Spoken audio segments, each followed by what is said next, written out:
India के जो foreign reserves हैं वो अपनी पीक पे हाईएस्ट रिकॉर्ड पे इस वक्त पहुंचे हुए हैं।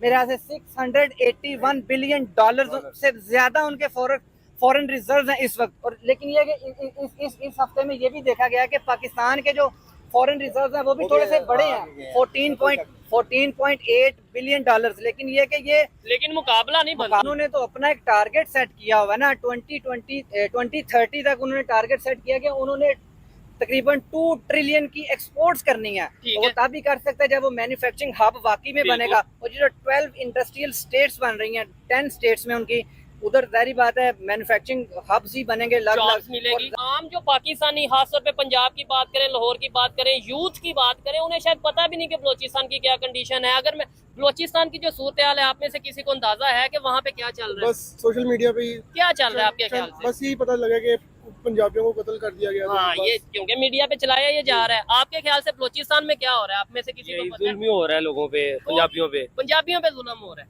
तो बलोची क्यों कर रहे होंगे जुल्म? कोई आइडिया नहीं इसका। उनके मिसिंग पर्संस का बहुत ज्यादा इशू अब से नहीं 10-20 साल से चलता आ रहा है।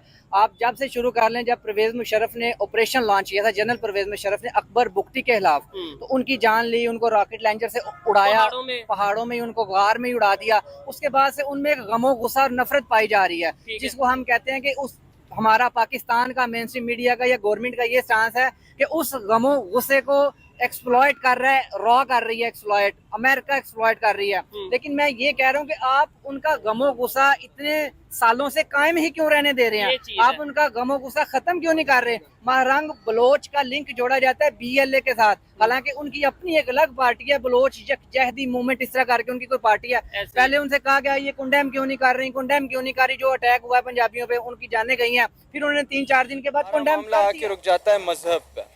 इंडिया सेक्युलर स्टेट है और हमने इम्बेड कर दिया है मजहब को अपने कॉन्स्टिट्यूशन में भी, अपने हर इंडिविजुअल लाइफ्स में भी, सोशल लाइफ्स में भी। हम उसके अलावा सोचते ही नहीं है।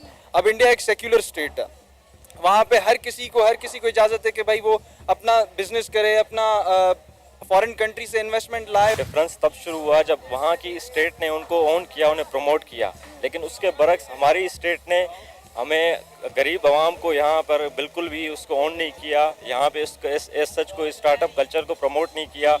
और जो बिल्कुल down trodden sections of society थे, बिल्कुल भी उन्हें वो मौके मुयसर नहीं किए जिनकी वजह से वो आगे आ सकें। आप इसका अंदाज़ा यहाँ से लगाएं कि 70s में हमारा नारा था रोटी, कपड़ा और मकान, और अब हमारी हालत ये है कि अब तक हम उस 3 चीज़ों से नहीं निकल पाए। सर, इंडिया में बिलियनियर पैदा हो रहे हैं, लेकिन आपको ये भी देखना चाहिए कि इंडिया में कितने फुटपाथों पर लोग सोते हैं। क्या वो जो बिलियनियर पैदा हो रहे, क्या वो इन गरीब आवाम की मदद कर रहे या सिर्फ पैदा हो रहे? अंबानी ने अपने शादी पर बेटे की शादी पर कितने पैसे लगाए? क्या उसने अपने गरीब आवामों की क्या मदद की? शो अप के लिए उसने नाम बनाने के लिए कितने पैसे उड़ाए? क्या आपने देखा कि अंबानी ने किसी बेकारी गरीब को 10 रुपए दिए? हमारा 44 आर्टिकल है, उसका 2 सब आर्टिकल है, जो आप उसमें देख लें। आपका सिर्फ प्राइम मिनिस्टर या प्रेसिडेंट जो है या हेड ऑफ द स्टेट्स, वो सिर्फ मुसलमान बन सकता है। आप देखें फिर आप कितना आपने, और उसके पार्टीशन के बाद इंडिया में 10% से 16% आबादी बढ़ी है मुसलमानों की, और पाकिस्तान में क्या हुआ है, कम हुई है, 10 से 1.6% आ गई है। यहाँ पर कुछ ऐसे अनासर हैं जो कि इस म्यूचुअल डायलॉग को प्रमोट नहीं होने दे रहे।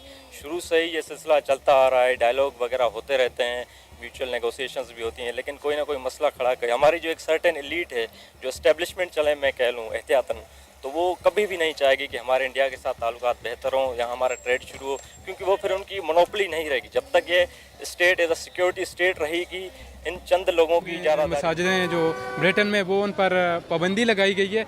ये एक बहुत मुसलमानों के लिए अफसोसनाक बात है। और सर क्यों लगाएगी? है ना, मुद्दा तो ये है, लगाने वाले ने तो लगा दी, पाकिस्तान का नाम भी जोड़ दिया। क्यों ऐसा क्यों हो रहा है? इतना खौफ मौलवियों को लेके, इतना खौफ मुसलमानों को लेके? वही जैसा कि आपने बात की कि जो मौलविज़म जो सो कॉल्ड जो तबका है, उनकी हेट स्पीचेस की वजह से जो ब्रिटेन में मसाजिद हैं वो क्लोज़ की गई हैं, क्योंकि उनके ख़िलाफ़ ये आगे पटिशन दायर की गई थी कि ये बंदे जो हैं ये हेट स्पीचेस करते हैं, बाकी ये फ़िरका वाराना फसादात फैलाते हैं। इस वजह से उधर मसाजिद की पाबंदी की ये सबसे बड़ी वजूहत हैं। और इसको लिंक पाकिस्तान के साथ इस ज़ुमरे में किया जाता है, क्योंकि पाकिस्तान का जो उधर बहुत बड़ा मौलविज़म के साथ बहुत बड़ा लिंक है, क्योंकि पाकिस्तान एक जो है सो कॉल्ड इस्लामिक मुल्क है, इसकी वजह से उसका इन्फ्लुएंस ज़्यादा है। जो बात करें जैसे पाकिस्तान में हमारा जो मौलवी तबका है, सो कॉल्ड मौलवीज़म जिसे हम कह सकते हैं, उसने अपनी जड़ें जो हैं इधर बहुत मजबूत कर दी हैं। उन्होंने अपनी मोनोपली क्रिएट की गई है जिसकी वजह से उनका इन्फ्लुएंस हर अदारे पर है। अगर हम अपनी पार्लियामेंट का जिक्र करें तो हमारी पार्लियामेंट में बैठे बंदे हैं वो भी उनके इन्फ्लुएंस के